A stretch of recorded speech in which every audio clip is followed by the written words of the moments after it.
दोस्तों नमस्कार। मैं आप लोगों को लोक लेखा समिति के बारे में बताने जा रहा हूं। जैसे आप लोग जानते हो कि हमारे देश में संसदीय लोकतंत्र है और संसदीय लोकतंत्र की अगर आप लोग कहें कि खास बात यह है कि हमारी कार्यपालिका विधायिका के प्रति उत्तरदायी है। इसलिए विधायिका की कुछ महत्वपूर्ण जिम्मेदारियां बनती हैं जो प्रशासन पर नियंत्रण कर सके, कार्यपालिका पर नियंत्रण कर सके। अगर हम कहें कि ये संसद की वित्तीय समितियां जो तीन हैं, लोक लेखा समिति, प्राक्कलन समिति और लोक उद्यम समिति, ये कार्यपालिका पर संसदीय नियंत्रण का एक माध्यम है। संसद जनता की प्रतिनिधि संस्था है और संसद की ये जिम्मेदारी है कि जो जनता खून पसीने की कमाई सरकार को टैक्स के रूप में देती है उसका सही सदुपयोग हो, यानी जनता के पैसे का मिसयूज ना हो, दुरुपयोग ना हो, जिसमें ये जो संसद की तीन समितियां हैं ये महत्वपूर्ण भूमिका निभाती है। उन समितियों में अगर हम कहें कि लोक लेखा समिति एक महत्वपूर्ण समिति है। जहां तक लोक लेखा समिति की गठन का इतिहास की बात करें तो आप लोगों को जानना है, जरूरी है कि इस समिति का जो गठन किया गया है ये स्वतंत्रता के पूर्व किया गया है, यानी ब्रिटिश सरकार के समय में किया गया है। और अगर हम कहें कि मोंटेन चेम्सफोर्ड सुधारों के तहत 1919 अधिनियम के तहत इस समिति का गठन जो किया गया है वो किया गया है 1921 में ये समिति बनाई गई है। यह संसद की स्थायी समिति है। अगर हम कहें संसद की यह वित्तीय समिति है। स्वतंत्र भारत में अगर हम कहें इस संसद की स्थायी समिति के रूप में कार्य कर रही है और लगातार कार्य कर रही है हमारे देश में, और इसकी भूमिका महत्वपूर्ण है और यह जनता के पैसे को दुरुपयोग को न हो यह सुनिश्चित करती है, सही सदुपयोग हो यह सुनिश्चित करती है। कार्यपालिका वित्तीय अपने जिम्मेदारियों का सही तरीके से निर्वहन करे यह समिति सुनिश्चित करती है। जहां तक इसके गठन का प्रश्न है, वर्तमान अगर हम देखें कि इसमें 22 सदस्य होते हैं। 22 सदस्यों में 7 राज्यसभा के उच्च सदन से होते हैं और 15 लोकसभा से होते हैं। इस समिति में यह सुनिश्चित किया जाता है कि लगभग सभी दलों के लोगों को इसमें समान प्रतिनिधित्व मिल जाए। इसलिए इसमें हम कह सकते हैं समानुपातिक प्रतिनिधित्व की प्रणाली वो की जाती है, जिसमें सभी दलों के लोगों को समाहित किया जाता है। अगर हम कहें जिसमें लोकसभा के 15 और राज्यसभा के 7 सदस्य होते हैं। हमारे देश में 1967 तक यह परंपरा रही। कोई संवैधानिक प्रावधान तो है नहीं कि कोई जो सत्ता पक्ष का ही होता था इस समिति का अध्यक्ष होता था, लेकिन स्वतंत्र स्वतंत्र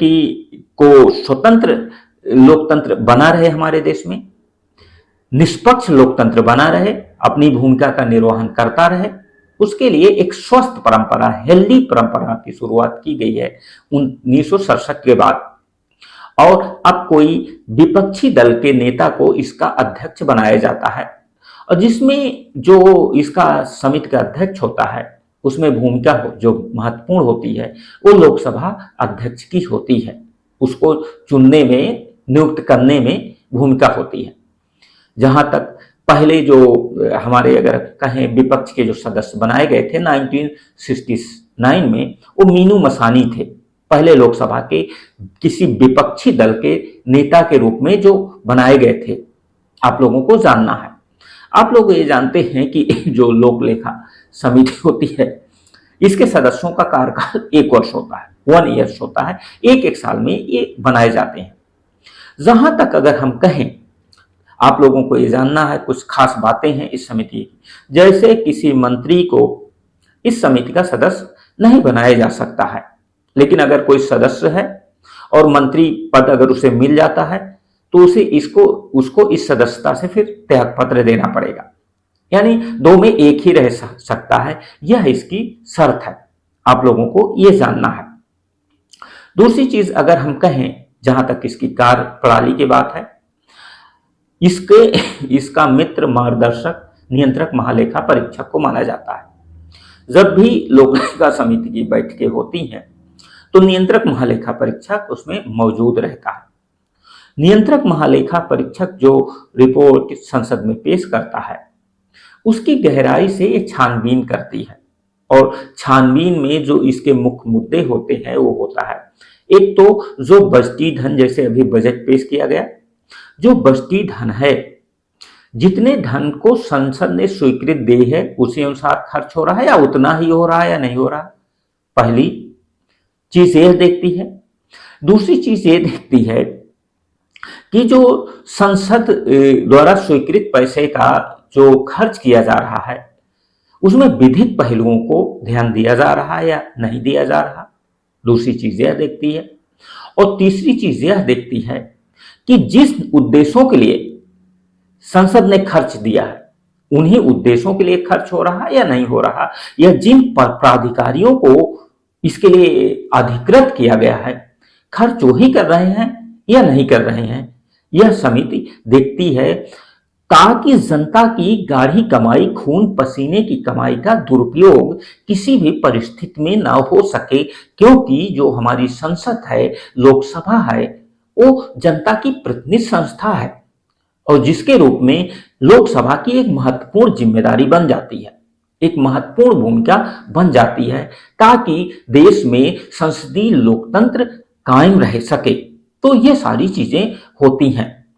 लेकिन अगर हम कहें इसके साथ साथ जो लोग हमारे नियंत्रक महालेखा परीक्षक हैं, जिनकी संविधान के अनुच्छेद 148 में व्यवस्था की गई है, प्रावधान किया गया है, वित्त और विनियोग, इन सब लेखों की वो परीक्षा करते हैं, उन सब के मामले में इस समिति की भूमिका होती है, आप लोगों को जानना है।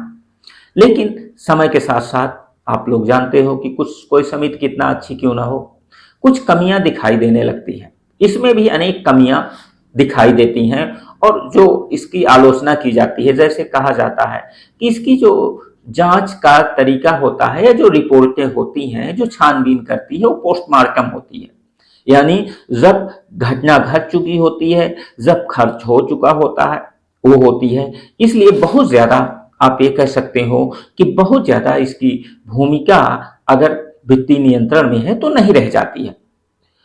नेक्स्ट अगर हम कहें कि ये सिर्फ जांच करती है, छानबीन करती है, प्रशासनिक कार्यों में ये हस्तक्षेप नहीं कर पाती है। अगर हम कहें, और ये जो अनुशंसाएं देती है, जो सिफारिशें करती हैं, वो बाध्यकारी नहीं है कार्यपालिका के लिए, इससे भी इसकी भूमिका सीमित होती है। यह खर्चों पर रोक नहीं लगा सकती है, यह एक कार्यकारी निकाय नहीं है, यह आदेश पारित नहीं कर सकती है। अनेक आधारों पर इस समिति की आलोचना की जाती है। लेकिन फिर भी हम कहें कि संसदीय लोकतंत्र में इन समितियों की भूमिका महत्वपूर्ण है। क्यों है? क्योंकि कार्यपालिका इन समितियों के माध्यम से जो कार्य किए